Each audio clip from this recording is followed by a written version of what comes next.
人工智能與物理息息相關，各行各業對物理學人才嘅需求亦不斷增長。AI 嘅運作係需要物理學人才去研究原理及制定有效流程，佢哋亦會收集最準確嘅數據，俾 AI 系統作出有效運算，從而制定最合適嘅解決方案，廣泛運用到我哋生活不同層面之中。香港理工大學應用物理學系2022年推出物理學理學士副主修人工智能及數據分析4年制課程，專為對物理同人工智能感興趣嘅學生度身訂製，對應人工智能大趨勢，為學生將來嘅職業生涯提供競爭優勢。當初揀科嘅時候，大家嘅目標都好清晰，睇到物理同埋 AI 嘅發展前景。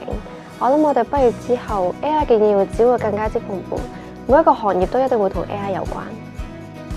我哋而家嘅產品咧，大部分都係需要軟硬件嘅，所以係好需要一啲有物理根底嘅人，用物理公式配合 AI， 設計出更優化嘅產品。我相信未來嘅科技產品趨勢咧，都一樣好需要呢一類型嘅人才。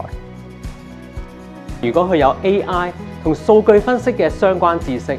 同時又有物理嘅學識，係好適合投身 IT 界，甚至有更闊嘅出路添。而喺工業4.0底下，有 AI 同 Physics 嘅知識俱備，佢哋嘅發揮會更加在行。PolyU Applied Physics 成 AIDA， 物理根基，創智未來。